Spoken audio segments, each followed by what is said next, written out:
Hello everybody, I hope you are very fit and fine in your houses. Guys, I am back with an amazing surprise for you and this is going to be a very amazing video for you guys. क्योंकि guys, आज we are going to do chemistry for the class 12, but guys, we will do the organic chemistry. और guys, अगर आप +1 में हो, अगर आप 11th class में हो, you can then also you can watch this video. This will be very beneficial for you. अगर आप किसी JEE मेंस या नीट के या एडवांस के एग्जाम के लिए अपेयर कर रहे हो तो ये उसके लिए भी बहुत ज्यादा हेल्पफुल होगा। और गाइस, आपकी जो ऑर्गेनिक केमिस्ट्री होती है ना, ये वो एक ऐसी केमिस्ट्री की फील्ड है जिससे कि ज्यादातर बच्चे डरते हैं। वो क्यों होता है? क्योंकि उनको लगता है कि ये बहुत ज्यादा डिफिकल्ट है। कंपैरेटिवली अगर हम देखें इनऑर्गेनिक और जो फिजिकल केमिस्ट्री होती है उससे भी ज्यादा मुश्किल इससे लगती है, मतलब ये लगती है बच्चों को, लेकिन एक्चुअल में ये होती नहीं है। दिस इज रियली इजी, लेकिन वो समझ आने पे डिपेंड करता है कि आपको कितना समझ आ रहा है। अगर आपको अच्छे से ये समझ आए तो this is really very easy. So guys, we are going to start with our organic chemistry and guys मैं आपको पूरा बेसिक टू एडवांस बताऊंगी ये। So we'll start with basic today. Obviously एक वीडियो में पूरा कवर नहीं होगा तो I will give the videos part by part. And guys, this is the video now. Just enjoy this video and if you like the video, don't forget to hit the like button at the end of the video. And guys, अगर आपने अब तक ये smart work नहीं किया ना तो अब फटाफट कर लो। कि अगर आपने सब्सक्राइब नहीं किया है चैनल को तो फटाफट जाके पहले सब्सक्राइब करो, क्योंकि अगर आप सब्सक्राइब नहीं करोगे तो ऐसे आगे भी जो ऑर्गेनिक केमिस्ट्री की वीडियोस आएंगी वो आप मिस कर जाओगे, और अगर वो मिस करके तो डेफिनेटली आपको कॉन्सेप्ट क्लैरिटी नहीं होगी। So guys, do subscribe the channel fast and let's skill organic. Now will start it. अभी हमने स्टार्ट करनी है जनरल ऑर्गेनिक केमिस्ट्री। अब उसके लिए first of all we need to understand what is organic chemistry. Guys, organic chemistry actually chemistry एक branch, chemistry की ही एक ब्रांच है। केमिस्ट्री इज अ सब्जेक्ट, उसकी एक ब्रांच आ जाती है आगे, दैट इज ऑर्गेनिक केमिस्ट्री। अब गाइस, ऑर्गेनिक केमिस्ट्री एक्चुअली में होती क्या है? तो ऑर्गेनिक केमिस्ट्री अगर मैं कहूँ तो it is the study of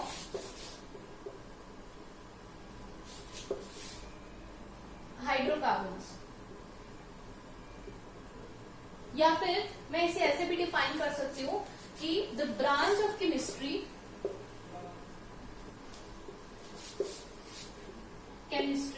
which deals with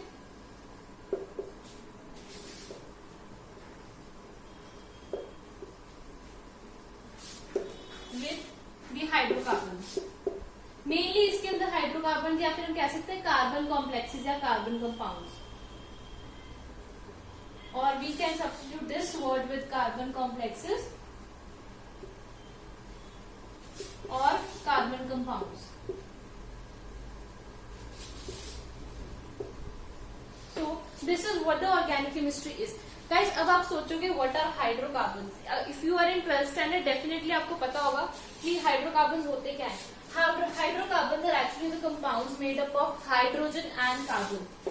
अब हाइड्रोकार्बन्स क्या होते हैं? Compounds made up of carbon and hydrogen, मतलब इनके कॉम्बिनेशन से, कार्बन और हाइड्रोजन की कॉम्बिनेशन से जो कंपाउंड्स बनते हैं that are actually called the hydrocarbons. So we'll study आगे। अब ये हाइड्रोकार्बन्स हमने देखा, अब आगे इसकी क्लासिफिकेशन भी होती है, लेकिन गाइस उससे पहले एक चीज नोटिस करने वाली है कि पूरी ऑर्गेनिक केमिस्ट्री जो होगी ना उसके अंदर आपको एक एलिमेंट हमेशा दिखेगा ही दिखेगा। वो कौन सा एलिमेंट है? दैट इज कार्बन, जिसको हम सी से डिनोट करते हैं, कार्बन। ये एक ऐसा एलिमेंट है जो आपको पूरी ऑर्गेनिक केमिस्ट्री में हमेशा दिखेगा ही दिखेगा। एक्चुअल में अगर हम कहें तो ऑर्गेनिक केमिस्ट्री जो हमारे पास अलग जो एक ब्रांच बन के आई है वो एक्चुअल में कार्बन की वजह से ही आई है। अब ऐसा क्यों है? ऐसा है, इसमें क्या डिफरेंट है बाकी एलिमेंट से, पीरियोडिक टेबल के या बाकी एटम मॉलिक्यूल से, जो कि इसने पूरी एक ब्रांच ही अलग बना दी है केमिस्ट्री की। सो विल स्टडी कि क्या ऐसी स्पेशलिटी है इस कार्बन में जिसकी वजह से हमें एक तरह से अलग सब्जेक्ट है केमिस्ट्री में, ये अलग ब्रांच है कि वो पूरी एक ब्रांच ही बन गई, पूरा एक वास्ट उसने जनरल ऑर्गेनिक केमिस्ट्री बना दी उसने। So will study about that. मैंने यहाँ पे एक निमोनिक लिखा है। Know what does this mnemonic mean? अब ये मैंने क्या लिखा है, चंदू नहीं उसका husband, what does this mean? Guys Chandu से मैं लिख सकती हूँ कार्बन मीन्स सी, नहीं मतलब नाइट्रोजन, उसका मतलब ऑक्सीजन, एंड हस्बैंड हाइड्रोजन और हेलोजन।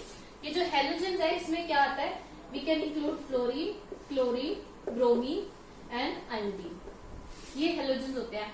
आप इसको ऐसे भी याद रख सकते हो, फिर कल बारात आएगी, इसका हम कैसे याद रखते हैं, फिर मतलब फ्लोरीन, कल मतलब क्लोरीन, बारात मतलब ब्रोमीन एंड आएगी मतलब आयोडीन।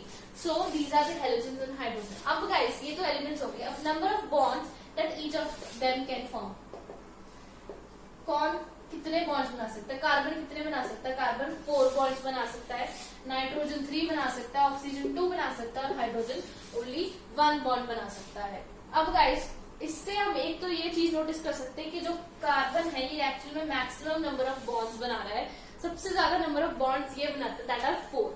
अब गाइस इससे हम एक और चीज देख सकते हैं कि जो कार्बन है उसकी जो वैलेंसी हम क्या कैसे देखते हैं, वैलेंसी होती है लास्ट शेल में कितने वैलेंस इलेक्ट्रॉन्स हैं, इसकी ऐसे कॉन्फ़िगरेशन होती है 2 4, या फिर हम लिख सकते हैं 1s2 2s2 2p2, राइट।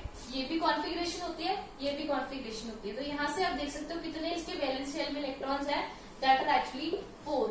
मतलब कि जो कार्बन है एक्चुअल में इट इज टेट्रावैलेंट, और यही इसकी प्रॉपर्टी इसको एक तरह से डिफरेंट भी बनाती है कि दिस इज द एलिमेंट जिसके 4 इलेक्ट्रॉन्स है वैलेंस शेल में और ये टेट्रावैलेंट है। अब गाइस ये वैलेंसी हम क्यों देखते हैं, क्योंकि इससे वी कैन ऑब्जर्व कि कौन सा एलिमेंट है वो इलेक्ट्रॉन्स गेन करेगा और कौन सा एलिमेंट है वो इलेक्ट्रॉन्स लूज करेगा। अब जो कार्बन है अगर वो 4 इलेक्ट्रॉन्स गेन करेगा तो कितनी ज्यादा एनर्जी लगेगी उसके अंदर गेन करना है उसे, और उसके साथ साथ न्यूक्लियस भी इतने इलेक्ट्रॉन्स हैंडल नहीं कर पाएगा क्योंकि उसके न्यूक्लियस के अंदर तो सिर्फ 4 ही प्रोटॉन्स है ना, वो प्रोटॉन्स तो नहीं इंक्रीज हुए, इलेक्ट्रॉन्स इंक्रीज करे बाय गेनिंग द इलेक्ट्रॉन्स, तो दिस इज नॉट पॉसिबल, ठीक है। और अगर हम 4 इलेक्ट्रॉन्स देते भी हैं तो भी उसके लिए बहुत ज्यादा एनर्जी चाहिए, वो जो कि पॉसिबल नहीं है। तो कार्बन क्या करता है, carbon always forms covalent bonds, ये हमेशा ही कोवलेंट बॉन्ड्स बनाता है। This is very important guys. Covalent bonds क्या होते हैं, कोवलेंट बॉन्ड्स एक्चुअल में वो बॉन्ड्स होते हैं जिसके अंदर जो एक बॉन्ड के साथ दोनों जो एटम्स, दोनों जो एलिमेंट्स होते हैं वो अपना एक एक इलेक्ट्रॉन देते हैं। अब एक बॉन्ड में हमें पता है 2 इलेक्ट्रॉन्स होते हैं, ठीक है। फॉर एग्जाम्पल इफ आई से कि मैं एक ये एटम ले रही हूँ और एक ये एलिमेंट ले रही हूँ, ये एक एलिमेंट का एटम है, ये एक एलिमेंट का एटम है, और मैंने इन दोनों में एक बॉन्ड बना दिया, तो एक इलेक्ट्रॉन ये वाला एटम देगा और एक इलेक्ट्रॉन ये वाला एटम देगा, तो ये बॉन्ड बनेगा। Okay, so this is called the covalent bonds, और कार्बन हमेशा ही ये कोवलेंट बॉन्ड्स ही बनाता है।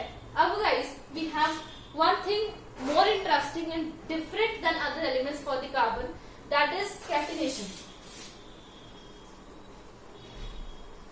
अब कैटिनेशन क्या है गाइस, कैटिनेशन एक तरह से कार्बन की एक प्रॉपर्टी है जिससे कि वो आइडेंटिकल एटम्स से बॉन्ड्स बनाता है या फिर अपने साथ ही बॉन्ड्स बनाता है, मतलब कार्बन कार्बन के साथ ही बॉन्ड्स बनाता है।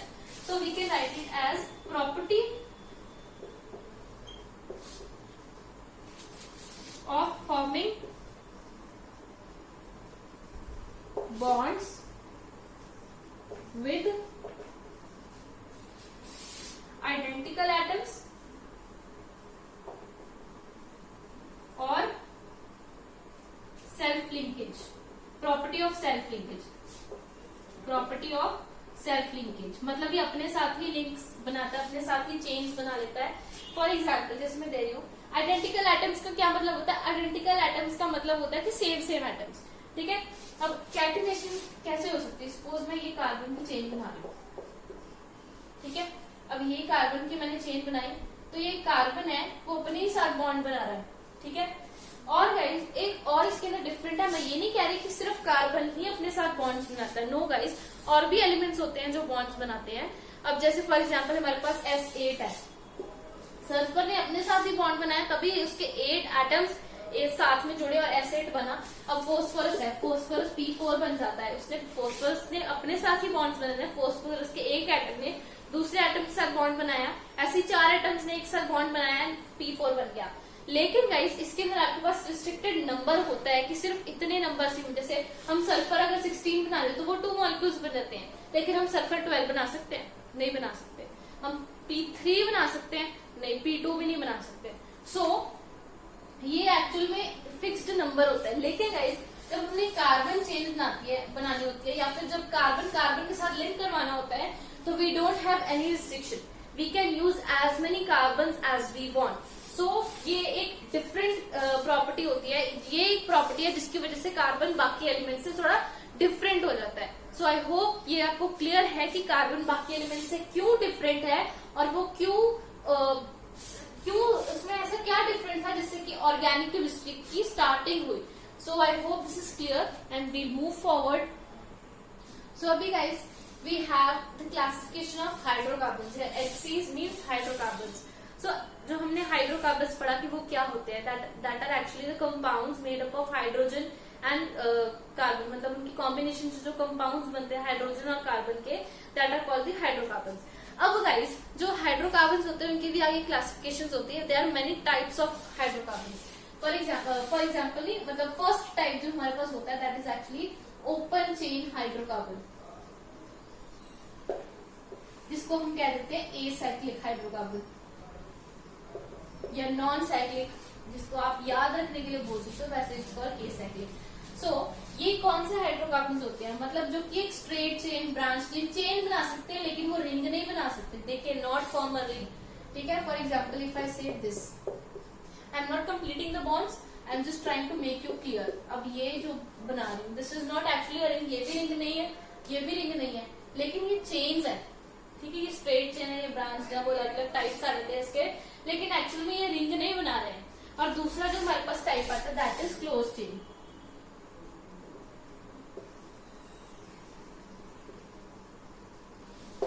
क्लोज चेन हाइड्रोकार्बन, इसको हम साइक्लिक हाइड्रोकार्बन भी कह देते हैं।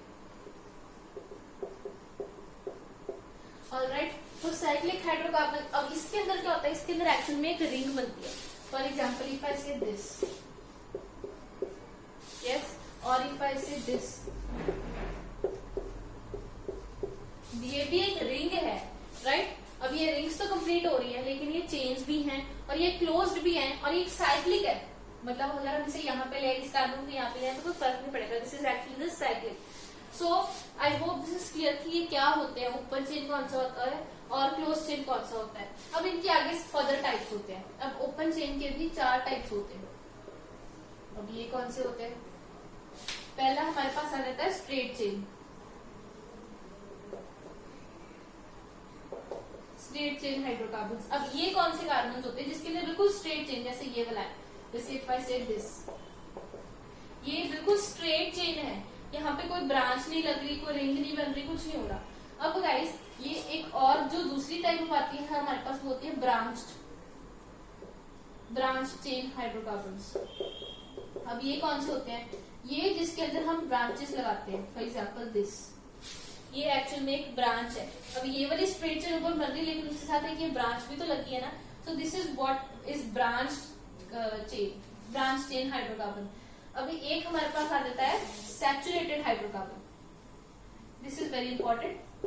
अब गाइस ये वो वाले हाइड्रोकार्बन होते हैं जिसके अंदर जो कार्बन और कार्बन के बीच सिर्फ एक सिंगल बॉन्ड होता है, मतलब कार्बन दूसरे कार्बन के साथ एक सिंगल बॉन्ड से अटैच्ड होता है, वो एक दूसरे से सिंगल बॉन्ड से अटैच्ड होते हैं।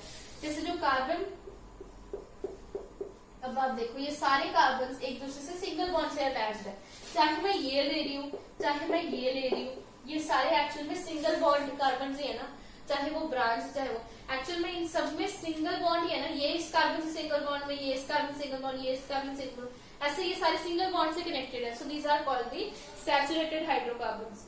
ऑलराइट, अब गाइस एक और चीज, ये example I won't take it for this, क्योंकि आपको अभी एक्सप्लेन करना थोड़ा मुश्किल होगा, आपको समझ में आएगा। और अभी एक जो और टाइप होती है वो होती है अनसैचुरेटेड हाइड्रोकार्बन। ये कौन से होते हैं, ये वो ऑब्वियसली इसका उल्टा, जो कि सिंगल नहीं, जो कि मल्टीपल बॉन्ड से अटैच्ड होते हैं, multiple bond of carbon carbon. जैसे कि इफ आई से ये यहाँ पे देखो डबल बॉन्ड भी है, यहाँ पे ट्रिपल बॉन्ड भी है, ये मल्टीपल बॉन्ड से अटैच हो जाए, ठीक है। तो अगर मैं आपको एग्जांपल दूं, if this is the case, ठीक है, यहाँ पे डबल बॉन्ड है, तो ये क्या कहते हैं, हम इसे कहते हैं एल्कीन, ईन, ठीक है। यहाँ पे सिंगल बॉन्ड है, साथ ही उसको हम कहेंगे एल्केन। आपने ये 10th क्लास में भी पढ़ा होगा। और अगर यहाँ पे ट्रिपल बॉन्ड आ जाए तो इसको हम क्या कहेंगे, एल्काइन। आई होप ये आपको क्लियर हो रहा है, आपने ये पहले पढ़े हुए हैं सारे। ऑलराइट, सो हम आगे चलते हैं। आई होप दिस इज क्लियर। अभी गाइस हमारे पास जो अभी ये जो हमारे पास है क्लोज चेन जो होते हैं, इनके भी आगे फर्दर टाइप्स होते हैं। अब ये क्या टाइप्स होते हैं गाइस, ये आगे दो टाइप्स के होते हैं। पहले होमोजीनियस। अब होमोजीनियस कौन से होते हैं, होमोजीनियस साइक्लिक, एक तो साइक्लिक हो गए, ऊपर से होमोजीनियस हो गए, मतलब कि सारे जो भी रिंग बन रही है वो सिर्फ और सिर्फ कार्बन एटम से ही बन रही है, उसके अंदर कोई एक्सटर्नल कोई और एलिमेंट यूज नहीं हो रहा है। फॉर एग्जाम्पल यही मैं चेन ले रही हूँ, ठीक है, और भी अगर आप कोई भी चेन ले सकते हो, लेकिन उसके अंदर सिर्फ और सिर्फ यही यूज हो रहे हैं, मतलब सिर्फ कार्बन ही, या फिर मैं ऐसे लिख सकती हूँ, यहाँ पे सिर्फ कार्बन यूज हो रहे हैं। वो बात, यहाँ पे हाइड्रोजन भी आएंगे लेकिन वो कार्बन के साथ अटैच होंगे ना, कार्बन और कार्बन के बीच में कुछ और तो नहीं आ रहा ना, कार्बन दूसरे कार्बन के साथ सिर्फ एक बॉन्ड से अटैच्ड है, राइट, उसके अंदर कोई और एलिमेंट नहीं हो रहा, और हेट्रोजीनियस होती है। अब हेट्रोजीनियस कौन से होते हैं गाइस, हेट्रोजीनियस वो होते हैं जिसके अंदर कार्बन कार्बन के बॉन्ड के बीच में भी कोई बॉन्ड आ रहा, किसी और एलिमेंट के साथ बॉन्ड आ रहा है। For example if I say this, यहाँ पे देखो कार्बन कार्बन तो है, रिंग भी बन रही है, लेकिन साथ में यहाँ पे ऑक्सीजन भी आ गया, तो this is actually the heterogeneous compounds. So उसके बाद हमारे पास आगे अब जो होमोसाइक्लिक या होमोजीनियस, यहाँ पे एक्चुअली होमोसाइक्लिक कंपाउंड आएगा, सॉरी, होमोसाइक्लिक मतलब सिंपल कंपाउंड जिसे हम कहते हैं, सेम एलिमेंट्स यूज हो रहे हैं। और यहाँ पे हेट्रोसाइक्लिक, यहाँ पे अलग अलग एलिमेंट्स भी यूज हो रहे हैं, यहाँ पे बिल्कुल सेम एलिमेंट्स यूज हो रहे हैं। अब गाइस यहाँ पे जो होमोसाइक्लिक कंपाउंड्स है, ये भी आगे दो चीजों में, दो कैटेगरीज में डिवाइडेड है। वो कौन सी कैटेगरीज है, एक होती है एलिसाइक्लिक, या फिर हम उसे कहते हैं एलिफैटिक, ये तो आपने सुना होगा, this is really very simple. और एक होते हैं एरोमेटिक, ठीक है। अब एलिसाइक्लिक कंपाउंड्स कौन से होते हैं, एलिसाइक्लिक मतलब जो कि साइक्लिक तो है लेकिन उसके अंदर सिर्फ एक बॉन्ड आता है, जैसे कि ये वाले हैं, राइट, ये वाले वो कंपाउंड्स है जिसके अंदर सिर्फ एक बॉन्ड आता है। और जो एरोमेटिक कंपाउंड्स होते हैं, अब जो एरोमेटिक कंपाउंड्स होते हैं, ये कौन से कंपाउंड्स होते हैं गाइस, ये वो वाले कंपाउंड्स होते हैं जो कि हक्कल्स रूल फॉलो करते हैं, हक्कल्स रूल फॉलो करते हैं। अब हक्कल्स रूल क्या होता है, ये भी हमें नहीं पता कि what is Huckel's rule, we don't know that, so I tell you what is Huckel's rule. और ये जो सारे एरोमेटिक कंपाउंड्स होते हैं ना, एक्चुअली इनकी जो फॉर्मेशन होती है वो हक्कल्स रूल पे डिपेंड करती है। So I tell you what does it means. Huckel's rule कहता है कि जो भी एरोमेटिक कंपाउंड होंगे वो एक तो फर्स्ट ऑफ ऑल जो एरोमेटिक कंपाउंड्स होते हैं उनकी हाइब्रिडाइजेशन पे ऊपर होता है कि एक एरोमेटिक कंपाउंड में एवरी कार्बन, जो भी जितने भी कार्बन है, दे हैव sp2 हाइब्रिडाइजेशन। मैं आपको बताऊंगी व्हाट इज sp2 हाइब्रिडाइजेशन, ठीक है। उसके बाद एक और इसकी कंडीशन होती है कि इस जो भी साइक्लिक, ऑब्वियसली साइक्लिक कंपाउंड्स है, सारे एरोमेटिक कंपाउंड्स जो भी हमने अभी पढ़ा, तो जो अभी जो एवरी sp2 हाइब्रिडाइजेशन तो हर एक की होती है, ठीक है। साथ में होता है कि जो एवरी ऑल्टरनेट कार्बन पे, यहाँ पे डबल बॉन्ड्स होते हैं at alternate positions, alternate positions, ठीक है, ठीक है। This is according to Huckel's rule कि एक तो हर एक कार्बन की sp2 हाइब्रिडाइजेशन होनी चाहिए, और जितने भी ये डबल बॉन्डेड कार्बन होते हैं, मतलब जितने भी उसके अंदर कार्बन होते हैं, हर एक ऑल्टरनेट कार्बन के साथ डबल बॉन्ड होना चाहिए। और एक इनकी जो ज्योमेट्री होती है, जो एरोमेटिक कंपाउंड्स होते हैं, इनकी ज्योमेट्री होती है दैट इज ट्राइगोनल प्लेनर, ये इनकी ज्योमेट्री होती है। और गाइस इसके अंदर पाई इलेक्ट्रॉन्स होते हैं। अब ऑब्वियसली डबल बॉन्ड होगा तो पाई इलेक्ट्रॉन्स होंगे। I tell you what are pi electrons.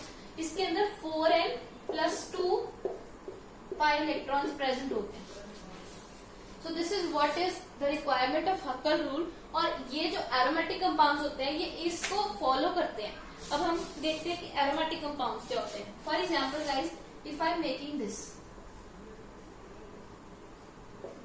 You know what is this, this is benzene. ये बेंजीन रिंग होती है। अब गाइस आप देख सकते हो यहाँ पे कार्बन है, मैं यहाँ पे कार्बन लगा रही हूँ, ये सारे मैं कार्बन लगा रही हूँ, ठीक है। अब आप देखो हर एक ऑल्टरनेट बॉन्ड पे हमारे पास डबल बॉन्ड भी है, ठीक है। अब हाइब्रिडाइजेशन कैसे होती है गाइस, जब भी हमारे पास सिंगल बॉन्ड होता है ना, तो हमारी हाइब्रिडाइजेशन हो जाती है sp3 हमारी हाइब्रिडाइजेशन होती है sp3। जब डबल बॉन्ड होता है तो हमारे पास होती है sp2, और जब ट्रिपल बॉन्ड होता है तो हमारे पास होती है sp। और गाइस जब कार्बन के दोनों साइड डबल बॉन्ड होते हैं तो भी हमारे पास जो हाइब्रिडाइजेशन होती है वो sp ही होती है। अब गाइस इसके साथ हमारी जो ज्योमेट्री होती है वो भी डिफर करती है। अब जैसे जैसे हाइब्रिडाइजेशन चेंज होती है हमारी ज्योमेट्री भी डिफर करती है। अब वो कैसे डिफर करती है, आई टेल यू दैट। जो हमारे sp3 हाइब्रिडाइजेशन वाले होते हैं, sp3 का मतलब क्या है, एक s और 3p, टोटल कितने होंगे 4। अब इसके अंदर जो ज्योमेट्री होगी दैट इज टेट्राहेड्रल। उसके बाद जो sp2 वाले होते हैं, मतलब 2 ये और एक s, मतलब टोटल 3 हो गए, तो दिस इज ट्राइगोनल प्लेनर। अगर आपने केमिकल बॉन्डिंग किया है तो डेफिनेटली आपको ये समझ आ जाएगा, और नहीं भी किया तो वी डू इट फर्दर। और जो 3 बॉन्ड्स होते हैं और ये दोनों, इन दोनों की ही जो ज्योमेट्री होती है दैट इज लीनियर, ठीक है। और गाइस इसके साथ साथ 2 और चीजें भी इसके अंदर इंक्लूड होती हैं, इसी पे डिपेंड करती हैं, जो कि वो मैं आपको आगे बताऊंगी। अभी you won't be able to understand it. अब आप खुद ही देखो गाइस, ये वाले कार्बन के आसपास आप देखो, यहाँ इस सराउंडिंग्स में देखो, इसके अंदर यहाँ पे तो एक सिंगल बॉन्ड है, लेकिन यहाँ पे तो डबल बॉन्ड है ना, तो ये कौन सी हाइब्रिडाइजेशन वाला हुआ, sp2। जहां पे भी डबल बॉन्ड आ जाए दैट इज sp2। अब यहाँ पे भी ये भी, इसके साथ भी ये डबल बॉन्ड है तो ये भी sp2, इसके साथ भी डबल बॉन्ड है ये भी sp2, इसके साथ भी डबल बॉन्ड है ये भी sp2, ये भी sp2 एंड ये भी sp2। तो सारे ही जो कार्बन्स हैं इनकी sp2 हाइब्रिडाइजेशन हो गई। और गाइस इनके जो बॉन्ड्स हैं वो भी ऑल्टरनेट पोजीशन पे होते हैं, ठीक है। आई hope you this is clear for you. और उसके बाद गाइस हमारे पास एक और example, if I give you, ऐसे कर दूं मैं, अगर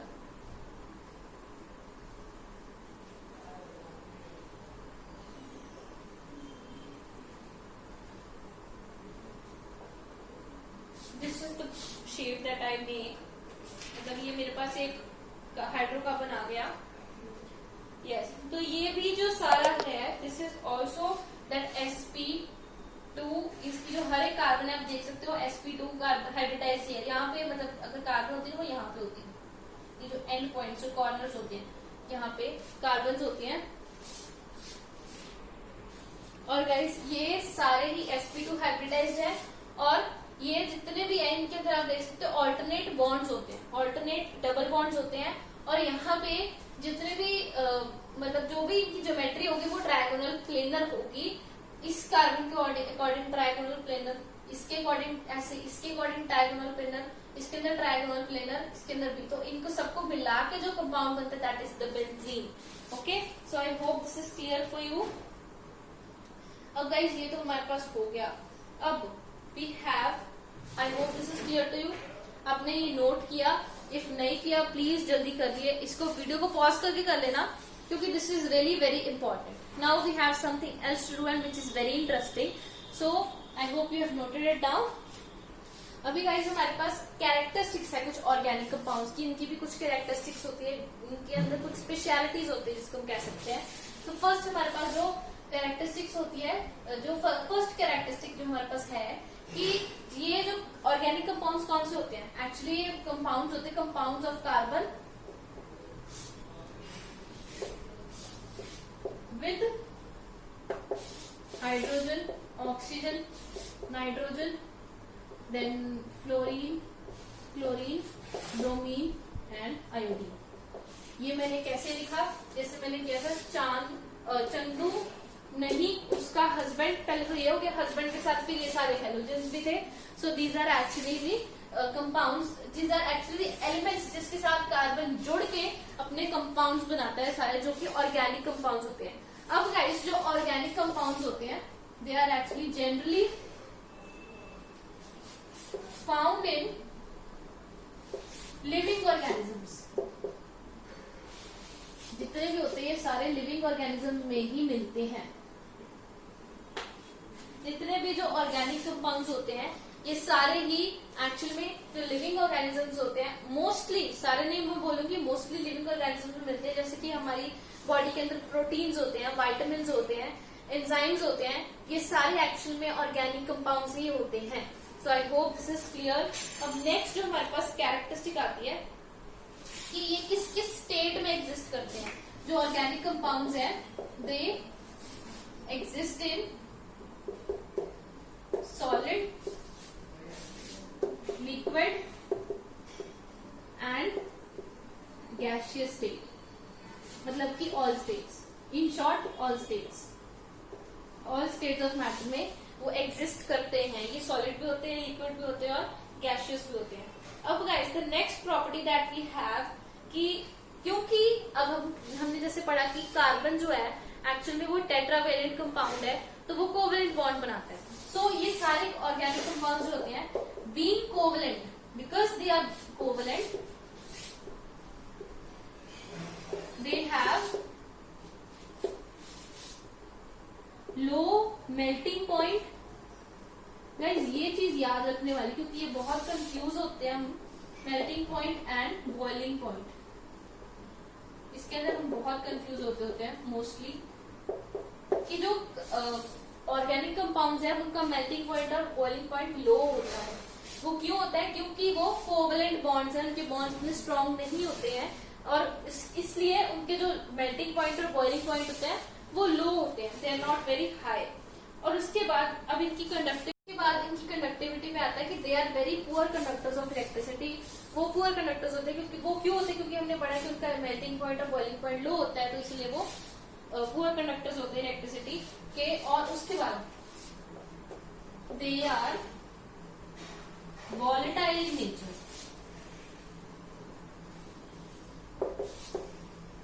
अब इसका क्या मतलब? वॉलेटाइल गाइस वो होते हैं जो कि वेपराइज हो जाते हैं इजीली. वॉलेटाइल इसलिए होंगे क्योंकि ऑब्वियसली उनका बॉइलिंग पॉइंट बहुत कम है, उनको थोड़ा सा हम हीट करेंगे उनके वेपर्स बन जाएंगे. So they are very volatile in nature. And guys the next we have कि जो ऑर्गेनिक कंपाउंड्स होते हैं ना दे आर सॉल्युबल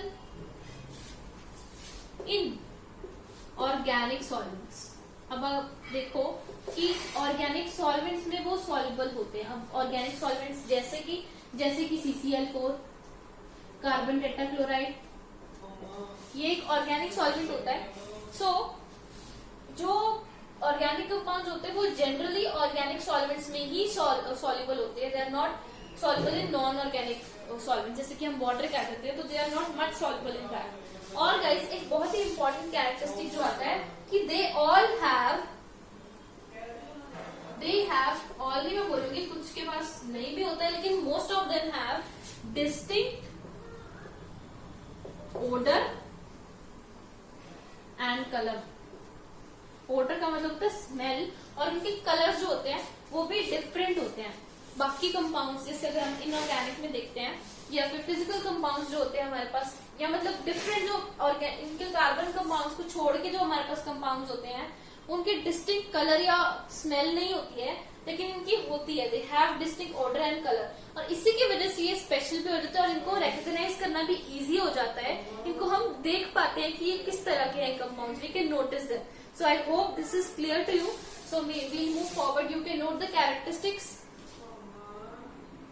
गाइस अभी हमारे पास एक मोस्ट इम्पॉर्टेंट, जो बहुत इंपॉर्टेंट टॉपिक है और ये जनरली ज्यादा पूछा जाता है, this is most asked topic, degree of carbon atom.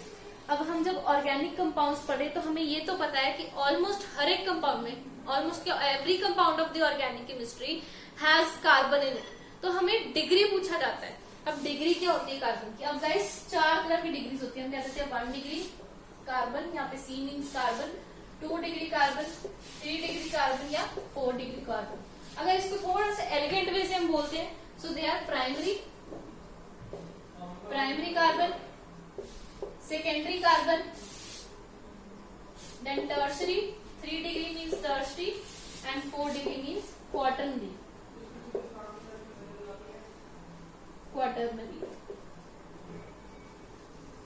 तो this is what is degree. अब डिग्री हम कैसे पहचान सकते हैं? For example if I give you this,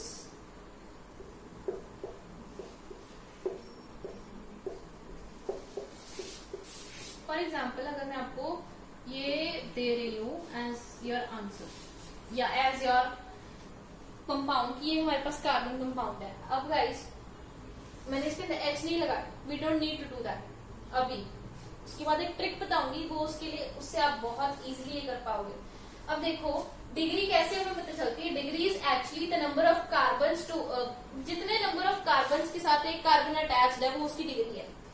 अब ये कार्बन जो फर्स्ट वाला ये है, ये कितने कार्बन के साथ अटैच है? इसका सिर्फ एक कार्बन के साथ बॉन्ड है, तो ये कितनी डिग्री की होगी? दिस इज फर्स्ट डिग्री, या हम कह सकते हैं प्राइमरी कार्बन है।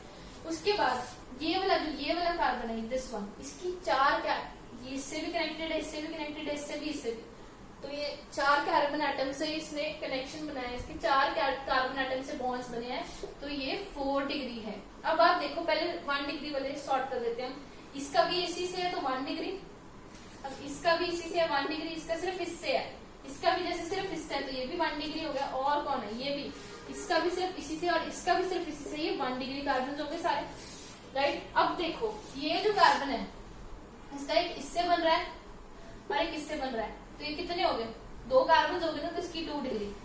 अब ये वाला जो है, ये वाला, इसका इससे बन रहा है, इसका इससे बन रहा है और इसका इससे भी बन रहा है, तो ये 3 डिग्री हो गए, 3 कार्बन से अटैच्ड है। अब ये वाला जो है, ये इससे बन रहा है इसका बॉन्ड और इससे बन रहा है, मतलब 2 ही कार्बन हुए तो 2 डिग्री। अब ये वाला जो है इसका 1, 2 और 3 कार्बन से बॉन्ड बन रहा है, तो दिस इज 3 डिग्री। तो ये हमारे पास डिग्रीज ऑफ कार्बन तो आ गई।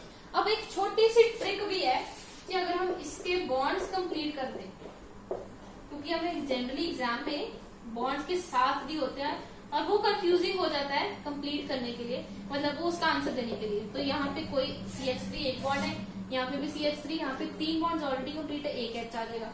यहाँ पे 2 बॉन्ड्स है तो H2, यहाँ पे 3 बॉन्ड्स है तो H, यहाँ पे एक ही है तो H3, यहाँ पे 2 H2, फिर यहाँ पे 4 है तो कोई भी नहीं आएगा, यहाँ पे H3 आ जाएंगे तीनों पे, क्योंकि कार्बन 4 बॉन्ड्स बनाता है। अब गाइस मैक्सिमम कितनी डिग्री हो सकती है? 4, मैक्सिमम 4 डिग्री हो सकती है। तो ट्रिक हमारे पास ये है कि अगर हमें डिग्री फाइंड करनी है तो हम उसकी लिख सकते हैं 4 minus number of hydrogens attached to it, attached to that carbon atom. अब ये वाले कार्बन एटम है, 4 माइनस 3 हाइड्रोजन एटम से, तो 4 माइनस 3 कितना हो जाएगा? 1, तो 1 डिग्री तो आई। ये है 4 कार्बन एटम्स, या इसके ऊपर कोई भी नहीं है, इसके अंदर कोई भी हाइड्रोजन नहीं है ना, तो 4 माइनस 0 क्या हो जाएगा? 4। यस, 4 माइनस 0 क्या होगा? 4, तो 4 ही तो हमारे पास डिग्री है इसकी।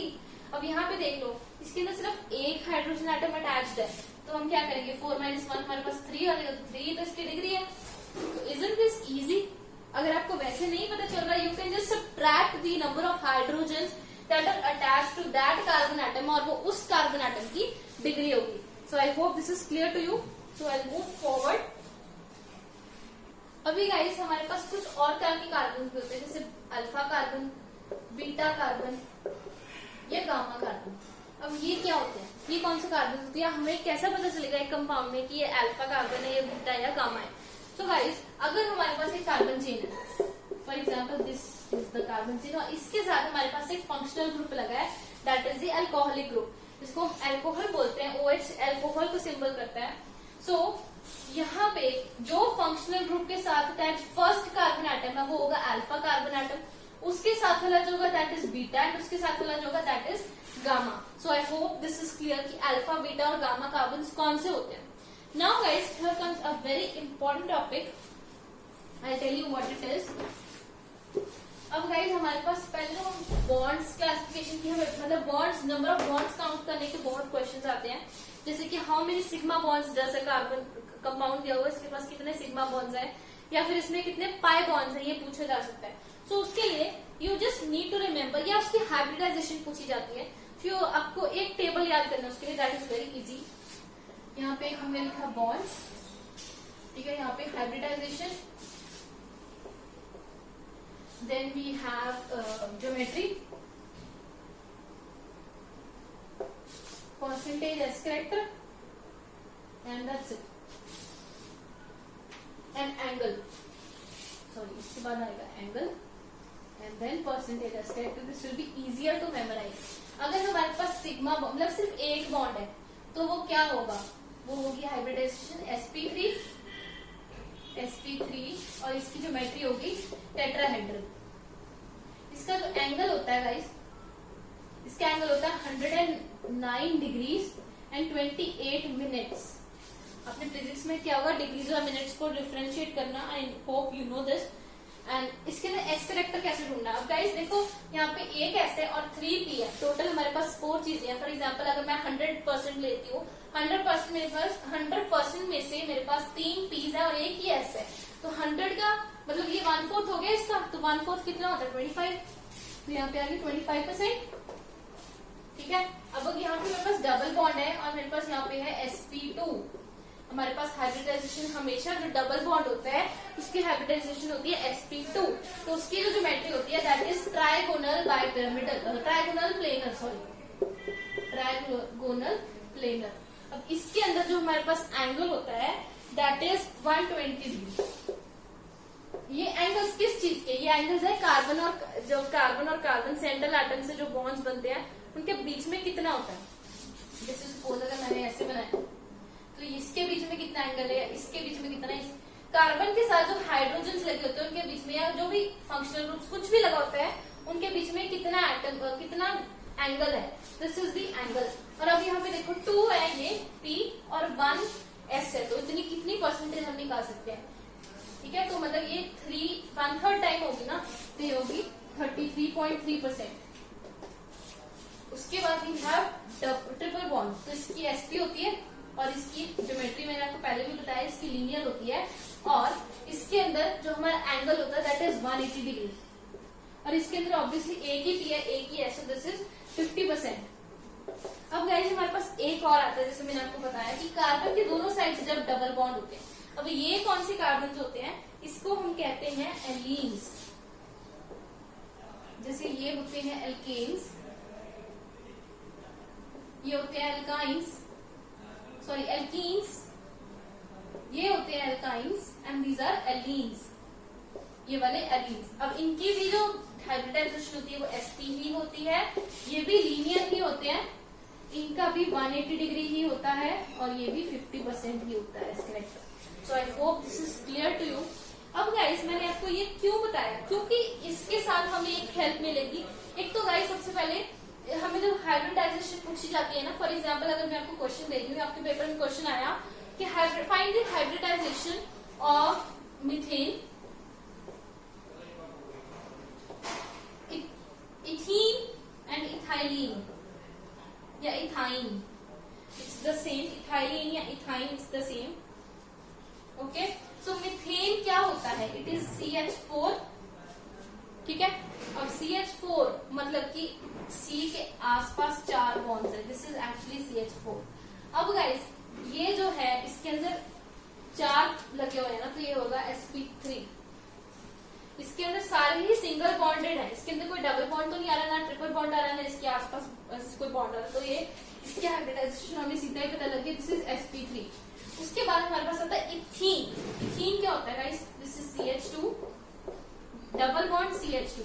अब इन दोनों कार्बन में ही हमारे पास डबल बॉन्ड है, इस कार्बन के साथ भी डबल बॉन्ड है, इस कार्बन के साथ भी डबल बॉन्ड है, तो इसकी जो हाइब्रिडाइजेशन वो क्या होगी? डबल बॉन्ड वाली sp2।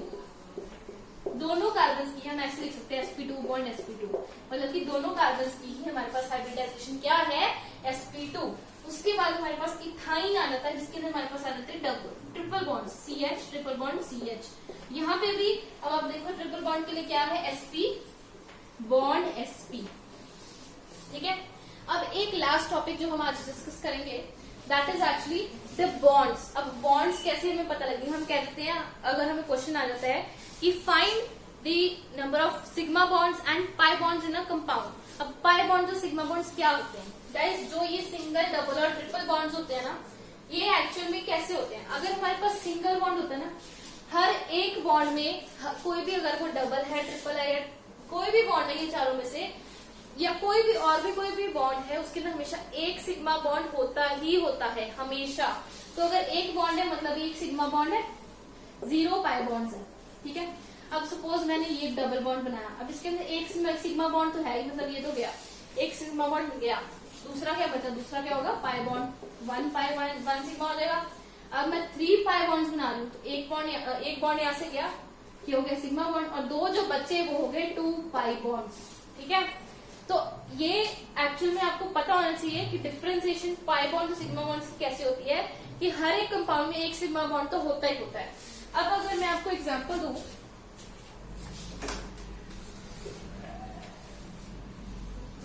For example if I से find the number of sigma bonds and pi bonds in this. अब देखो, सबसे पहले तो हाइड्रोजन इसकी कंप्लीट करने आपको, हर एक के साथ एक एक हाइड्रोजन लगेगा, क्योंकि आप देख सकते हो 3-3 बॉन्ड्स तो हर एक की कंप्लीट है, इसके 1 2 3 और ये 4। ठीक है, तो सबसे पहले जितने हाइड्रोजन है उतने सिग्मा बॉन्ड्स तो होंगे ही है, पक्का है, क्योंकि एक बॉन्ड तो ऑब्वियसली सिग्मा बॉन्ड होता ही है। तो 1 2 3 4 5 6 हाइड्रोजन है, मीन्स 6 सिग्मा बॉन्ड यहाँ पे हो गए। अब कार्बन कार्बन के बीच में भी एक तो होगा ही सिग्मा बॉन्ड, तो इसके अंदर कितने कार्बन बॉन्ड है? एक बॉन्ड यहाँ से जस्ट कैंसिल 1 बॉन्ड, एक बॉन्ड सिग्मा कैंसिल हो गया, एक बॉन्ड सिग्मा कैंसिल, एक ये ऐसे ही कार्बन कार्बन के बीच 6 सिग्मा बॉन्ड हो जाएंगे। टोटल हमारे पास कितने? 12 सिग्मा बॉन्ड हो गए। अब हमने गिनने हैं पाई बॉन्ड्स। पाई बॉन्ड कितने रह गए? ये वाला बॉन्ड रह गया, एक ये रह गया, एक रह गया, जो बच गया वो पाई बॉन्ड, तो यहाँ पे 3 pi bonds. Answer. I hope this is clear, आपको समझ में आ रहा है कि कैसे मैं बॉन्ड्स कैलकुलेट कर रही हूँ। अब अगर मैं आपको एक और एग्जाम्पल देती हूँ, जैसे ये है, I need to rub this out. If I say this double bond, just a second, yes. अगर सपोज मैं ये आपको दे रही हूँ, मैं बोल रही हूँ इसके अंदर नंबर ऑफ सिग्मा बॉन्ड्स और पाई बॉन्ड्स बताओ। पहले जो हमने कार्बन कार्बन के, इसके पहले हाइड्रोजन कंप्लीट कर लो गाइस, 1 2 3 और यहाँ पे 4 हो गए। अब 2 और 2 4 कंप्लीट है, यहाँ पे 3 और 1 यहाँ पे आ जाएगा 4, यहाँ पे भी 4 कंप्लीट है, यहाँ पे भी 4 कंप्लीट है, यहाँ पे 1 2 और 3 और यहाँ पे 4, यहाँ पे भी 1 4 और यहाँ पे 3 हाइड्रोजन आ जाएंगे। तो कैलकुलेट करो पहले कितने हाइड्रोजन है। 1 2 3 4 5 एंड 3 8 हाइड्रोजन आ गए, मतलब कि 8 सिग्मा बॉन्ड्स तो पक्के हैं हमारे पास। अब हर एक कार्बन के साथ भी एक एक बॉन्ड होगा। अब कार्बन कार्बन के बीच में एक बॉन्ड सिग्मा, ये 2 3 4 5 6 7 ये बॉन्ड्स हो गए। कार्बन कार्बन के कितने बॉन्ड्स हो गए? 7 बॉन्ड्स हो गए हमारे पास, ये भी 7 सिग्मा हो गए। टोटल हमारे पास सिग्मा बॉन्ड्स कितने आ गए? 15 सिग्मा बॉन्ड्स आ गए। अब गाइस पाई बॉन्ड्स हमें कैलकुलेट करने हैं, जो बचे वो पाई बॉन्ड्स 1 2, अब यहाँ पे 2 है तो मतलब 4, 2 + 2 = 4, यहाँ पे एक है 5, बस खत्म। तो 5 pi bonds. So I hope this is clear to you कि कैसे हमने सिग्मा बॉन्ड्स और पाई बॉन्ड्स को डिफरेंशिएट किया और हमने उसे कैसे फाइंड किया। सो गाइस आज ये एक बेसिक सा मैंने आपको आइडिया दिया है कि organic chemistry is not difficult, it is easy, बस आपको समझ में आना चाहिए। सो मैं आपको ऐसे ही डालती रहूंगी वीडियोस, अब कंटिन्यूअसली थोड़ा डालूंगी क्योंकि आपका लिंक नहीं टूटना चाहिए इसके साथ और आपको समझ में आना चाहिए। So I hope you enjoyed this video and if you did so please hit the like button and subscribe the channel, ताकि आपसे कोई और वीडियो मिस ना हो, और आप इसको जितना हो सके प्लीज शेयर कीजिए ताकि और भी किसी के यूज हो सके, ये वीडियो किसी को हेल्प कर सके. So I will meet you with the next video very soon. Till then stay safe, take care and bye bye.